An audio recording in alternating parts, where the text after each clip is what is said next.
Hello, and welcome to this Clermont Training Camp How We Roll video. My name is Tim Cusick, and in this video I'm going to take you through a quick little overview of what your Clermont Camp 2019 will be like. Let's start off with how we communicate. Starting Saturday, December 7th, you're going to start getting a daily email. In those daily emails are kind of news and updates about what's happening, but also there's two key pieces of information you'll get in those daily emails. A reminder of the weekly schedule and a link to actually go view it, and then two, a rider sign-up sheet. So what are those? First, let's take a look at the schedule. Nothing fancy, it's just a little Google sheet that we use to keep everybody kind of on track. And the reality is we have different start times for our rides, as you can see here in yellow. We have some special programs in red, so here would be their start times. And we have some afternoon sessions and some dinners and things like that. Everything will be on the schedule. You're going to get a schedule highlight as part of the email each day and a link to this master schedule for the next day, obviously, we'll be talking about. Now, in that same email will be sign up for the next day's ride. You typically get the email by like 3 or 4 o'clock in the afternoon. If you could sign up for the next day's ride by 9 a.m., that would be great. Or I'm sorry, 9 p.m., that would be great, just so we can plan our guides. Here's an example of the ride sign-up sheet. You will see departure time. You will talk a little bit about what today's focus might be. And in each one of the ride groups, you'll have a route name, a view route, a 54 miles, so obviously you have the distance there, you have the climbing, the amount of climbing or total elevation gain, a little link to our skills required, and right now the leaders are to be determined because I haven't filled them out yet for camp. Now, if you were to click on the view route here, that would actually take you to the route itself. So, if you clicked on that, it would give you a ride with GPS. This is actually one of our Mallorca routes that you can see here. And you can see the route throughout the map. You can zoom in and out. And you could also see a profile. And if you look here, you get all of the summary metrics for the ride. Really, the reason we want you to be able to look deeply into one of the rides is we want to make sure that you're selecting the right ride for your skills and fitness. One of the things that really can ruin a camp for other riders and even for yourself is if you select a ride that maybe your fitness can't keep up with, or maybe you don't have the ability to do. So make sure you select a ride, you look at it deeply, and you choose a ride that you're capable of doing. The same reality for skills, to keep yourself safe and everybody safe. If there's like some big descending and things like that that you might not be comfortable with, don't select that ride. Now in Clermont we don't see that too much, but still be cognitive of it and think it through. From this same place you can download, see right here it'll say export the TCX file. You can simply download the route file and save it onto your Garmin for turn-by-turn instructions.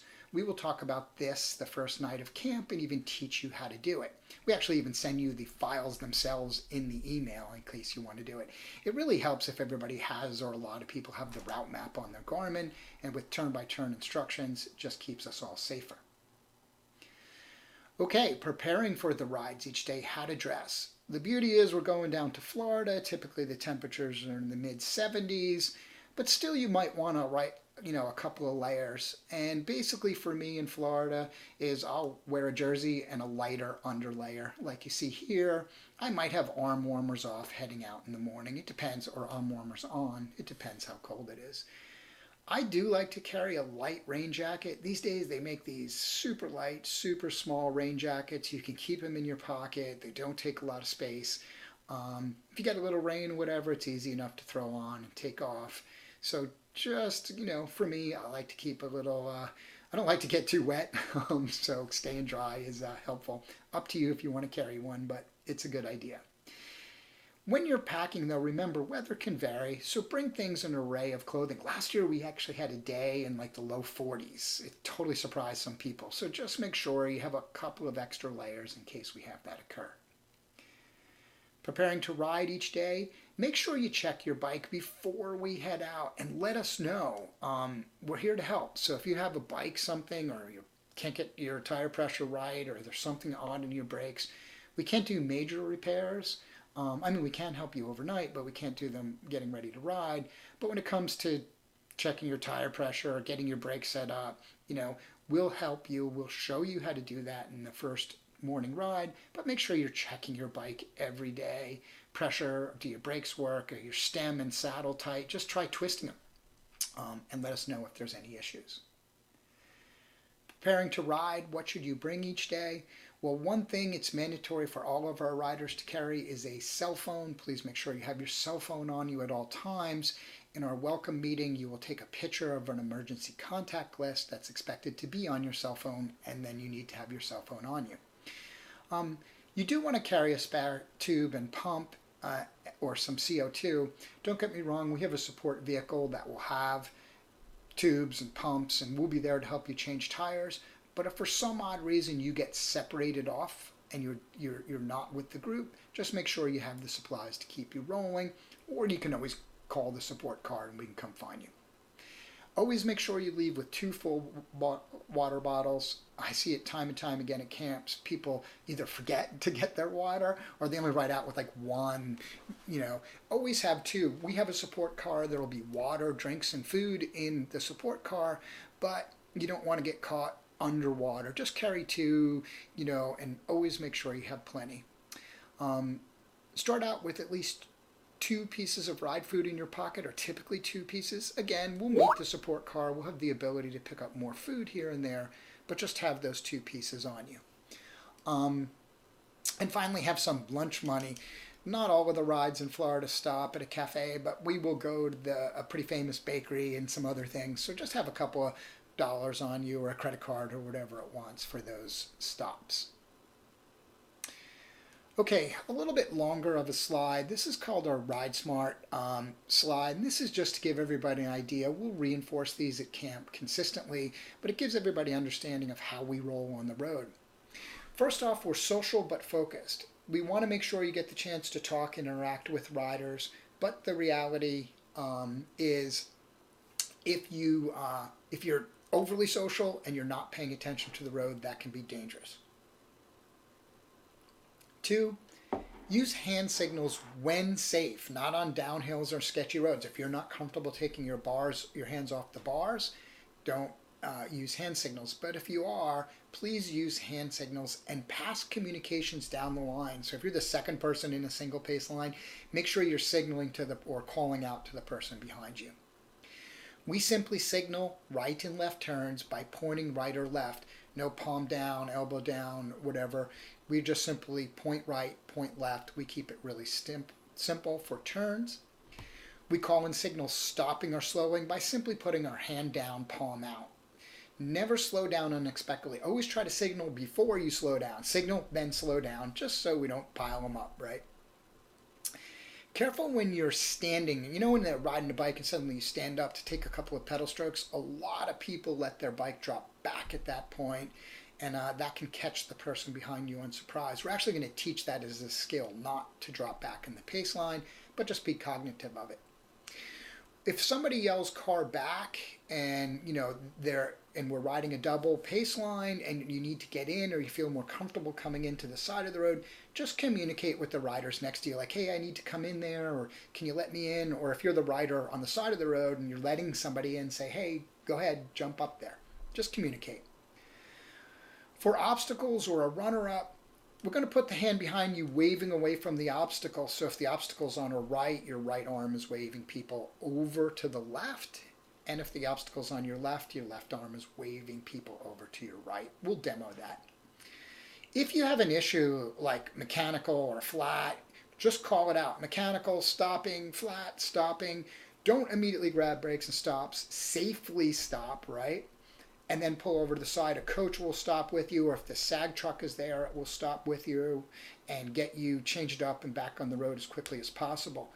The rest of the group will slow pedal on, and then we'll make a decision if we're all stopping or not as we go. A lot of times the support car will fix your flat, throw the bike in the support car for a little bit, leapfrog you a little bit in front of the group, put you back out on the road and let you merge in. But that's situational, will happen each time the way it goes. Finally, when going through an intersection, every rider must check for themselves. Now, as you probably know, like in all the group rides, someone will yell out, "It's clear," but we really, really want you to check for yourself. Don't assume somebody has seen all the cars. Next, on these rides, control your pace. This is a December camp. We're just starting to build some fitness at this point. We don't need a lot of speed. One of the things I'll teach you is that aerobic training, often we're doing it too hard, as a matter of fact. So we're going to try to control the speeds to good, steady, longer rides. So the reality is, to do that, you need to control your pace. So keep your speed steady when you assume the front position, right? That's when most people want to surge away, is when they're getting up front. We want to be steady, and we're going to work on pace lines, both single and double. I'm teaching you not to surge. So really, you just need to focus on being steady and predictable.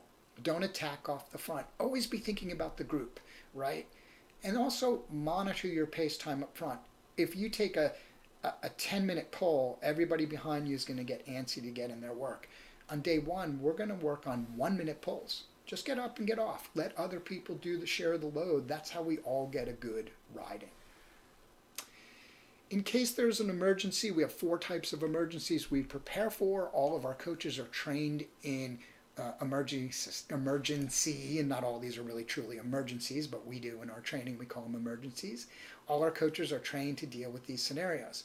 If you get separated and lost, probably the first thing you should do is stop pedaling and call the SAG. If you get separated and keep pedaling for an hour, chances are you're more lost than you were 59 minutes ago. So just stop, call the SAG. We'll come and get you in the group. We don't lose many riders. It occasionally happens, but if you do get separated, stop, call the SAG, get realigned. If you have a flat, just call out flat to the ride leader and stop your bike safely. Same if you have a mechanical. Call out mechanical, stop your bike safely. For all the other riders, don't just grab brake and stop and stand around in the middle of the road. We're going to roll forward nice and slowly. We have a support car. We have a system for getting that person back on the road. The ride leader will guide you on what to do. Finally, in the worst case scenario, if we do have a crash, other riders call out to ensure ride leaders know. I mean, if you have a crash, everybody should call it out. You want to 100% make sure the ride leader knows, or ride leaders know. Then wait for assistance, meaning we're going to pull off the side of the road and get out of the way. The ride leaders are trained on how to handle and what our procedures are for crashing. If there's been a crash, they might ask for your assistance. Please just let them lead the scenario. They will tell you what to do. If for some reason you're alone and injured, dial 911. Don't hesitate. Get help immediately. Again, we don't lose many riders, but the reality is, make sure. One of the things real quick, a little bit of unique items in each camp. Each time we ride in a unique area, there's a couple of unique items. Riding in Clermont, we do have to cross, like as soon as we get out of the hotel, we cross a busy road, leaving the hotel. Just everybody be safe there and crossing the road. It's got a traffic light and everything. It's not too complex, but just be safe. And that immediately takes us to starting on a bike path. Most of the rides, I think all of them actually except one, basically start on the bike path for the first 3 or 4 miles. It actually works out great, right? Because it's a nice controlled warm up. It kind of slows everybody down from going crazy right out of the gate. So it really works great. Their bike paths are great. They're nice and wide and plenty of room and visual. Just know that we're going to be on those bike paths, and try to respect that there might be some joggers or walkers or other people on that bike path. Restroom stops in Clermont, there's really only one restroom stop till we get further out. So it really is important, probably before you leave the parking lot of the hotel, you go to the restroom. If you, there's not one stop all ride, but in that first hour, we have like 1 or 2 common restrooms we use, just to give everybody a chance, but there's not a lot of restrooms. So if we have to stop on the road, we're going to have to get creative where. And finally, the support car. The support car will be out there, but it doesn't always follow the group, right? It's not always right behind you. The reality is it's going to meet us in places. It might find us in locations.